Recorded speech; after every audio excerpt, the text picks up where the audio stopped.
Assalamualaikum guys, hope you all are doing well. In this video, we'll learn with concept what is the structural and lexical ambiguity in English literature and in syntax. So let's start. First, we have lexical ambiguity. We'll see the definition of lexical ambiguity. Lexical ambiguity is the presence of two or more possible meaning for a single word. It's also called the semantic ambiguity or homonym lexical ambiguity. Is when the meaning of the word is unclear. Okay, जी. Now, lexical ambiguity क्या है? Lexical का जो लफ्ज़ निकला है वो word से ही निकला है, ठीक है जी, कि वो वर्ड्स की ओरिजिन क्या है।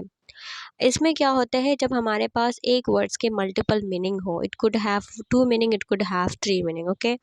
तो जब हमारे पास एक वर्ड के दो या दो से ज़्यादा मीनिंग हो और एक सेंटेंस में इस्तेमाल किया जाए and we are not clear about कि कौन सा मीनिंग यहाँ पे फिट हो रहा है, ठीक है जी, तो उसको हम क्या बोलते हैं? Lexical ambiguity. And I have mention homonymy and semantic ambiguity, ये आपको पता होना चाहिए, लेक्सिकल का दूसरा नाम है, ठीक है। If you come across these words in exam and you say oh we haven't studied this and teacher या whatever you are studying from college university anywhere, भाई ये तो हमें पढ़ाया नहीं, ठीक है, तो ये जो है अल्टरनेटिव नेम है and you should know the alternative name of any words, okay. Now we will see example. B8, ये बैट। बैट आपके पास क्या होता है? It has two meaning. एक वो बैट जो चमगादड़ होता है, राइट, जो एनिमल होता है। एक वो होता है जो कि आपके पास एक बल्ला जो होता है ना, बैट बॉल खेलते हैं।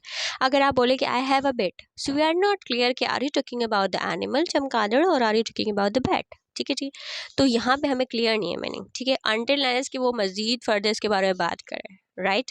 तो in a sentence when we use a word which have more than two meaning, okay, and we are not clear which he और she is referring to until unless he और she gives information, ठीक है, तो वहाँ जो हमारे पास ambiguity आती है वो लेक्सिकल एम्बिग्विटी होती है।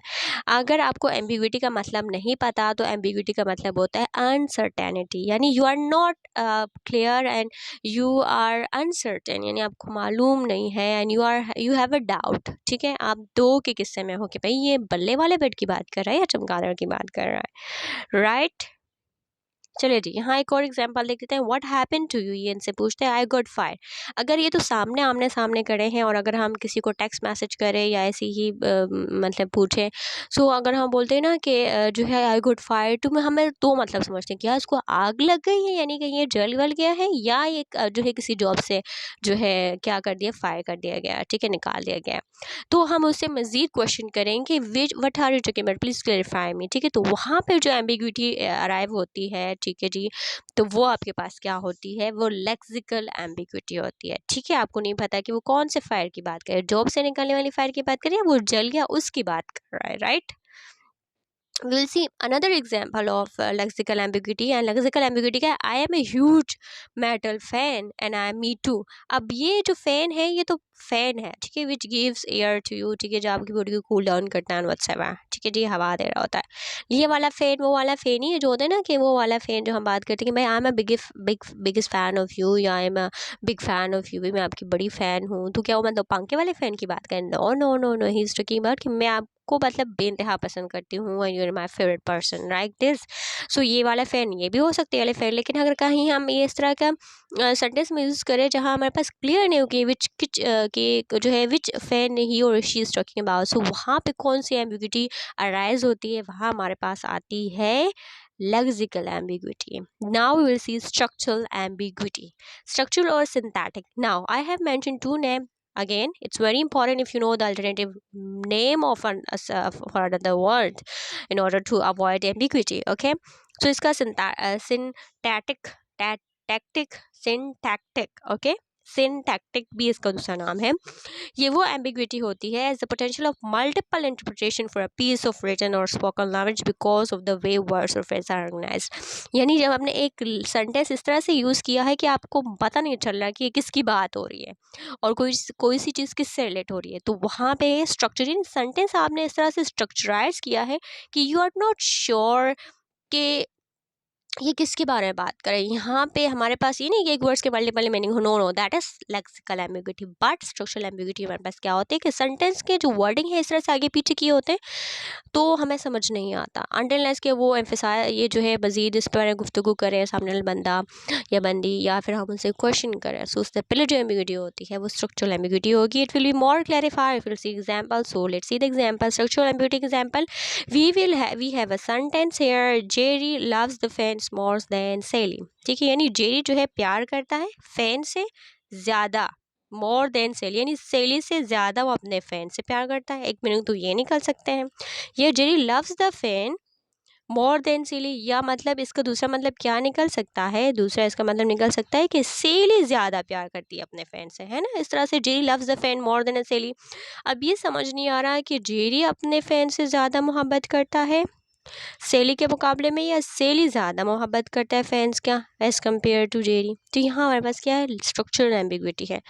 The sentence has two meanings. ठीक है जी, Jerry loves the fans more than Sally loves the fan, यानी जेरी सबसे ज़्यादा प्यार करता है फैन से भी, सेली से ज़्यादा फैन से प्यार करता है, या जेरी जो है सेली से ज़्यादा प्यार करता है एज़ कम्पेयर टू फैंस के। ठीक है, चलिए जी हम छोटी सी आसान एग्जांपल लेते हैं। Hey bro can you call me a taxi. अब यहाँ पे हमें क्लियर नहीं है भाई, can you call me a taxi मतलब, कॉल मी अ टैक्सी मतलब मुझे टैक्सी बुला रहे हो, या आप ये बोलना चाह रहे हैं कि भाई मेरे लिए टैक्सी बुलाओ। ठीक है, मेरे लिए बोलते हैं ना कि भाई मैंने बुक कर ली, ये कर लिया वो कर लिया, चलो चलते हैं। ठीक है जी, तो यहाँ पे बोल रहे हैं कि भाई मेरे लिए वो समझ रहे हैं कि शायद इसका नाम टैक्सी है, लेकिन वो उसे ये कहना चाह रहा है कि भाई मेरे लिए टैक्सी बोरो करो। ठीक है, यानी टैक्सी को बुलाओ मेरे लिए। ठीक है जी, तो यहाँ पे हमारे पास जो एम्बिग्यूटी अराइज हुई है, अनसर्टेनिटी, डाउट कि we are not clear about what that person is saying, तो यहाँ पे कौन सी आ गई है, स्ट्रक्चरल एम्बिग्यूटी। ठीक है जी, will see more example and it will be more clarified to you. We have another example, Nicole saw the people with binocular. ठीक है, बायनिकुलर आपके पास क्या होते हैं, जो दूरबीन टाइप जो होते हैं, आप जो है देख रहे होते हैं किसी चीज़ से। Sorry for my bad drawing. यहाँ पे आपके पास कोई जो है माइक्रोस्कोप होता है और आप जो है क्लाउड वगैरह में जो चीज़ें देख रहे होते हैं उसके लिए होता है, राइट, दूरबीन वगैरह जैसे आप कह सकते हैं। ओके, तो हमारे पास क्या है, Nicholas saw the people with binocular. इसके एक मतलब तो ये निकलता है कि जो निकोलन ने देखा लोगों को किसके थ्रू, मतलब इसने दूरबीन लगाया, दूरबीन के थ्रू बहुत सारे दूर लोगों को देखा। या तो उसका मीनिंग ये हो सकता है कि निकोलस saw the people पानी, यानी उसने लोगों को देखा कि उनके पास जो है दूरबीन है उनके हाथों में। The sentence can be grasped in two ways। One interpretation is that Nicole use binocular to see the people, यानी वो लोगों को देख रहा है किसके थ्रू, दूरबीन के थ्रू, या ही saw people having binoculars with them, यानी उसने लोगों को देखा कि उनके हाथों में दूरबीन है। Because we are not clear about it has two, मतलब यहाँ पे दो मीनिंग अराइज हो रहे हैं। सो यहाँ पे जो एम्बिग्विटी आती है, अनसर्टेनिटी आती है कि we are not sure which one is he और शी इज टॉकिंग अबाउट। तो यहाँ पे जो एम्बिग्विटी होती है हमारे पास स्ट्रक्चरल एम्बिग्विटी होती है। Now we will see more another easy example so that it will be more clarified to you। अब हमारे पास आते हैं यहाँ पे चिकन।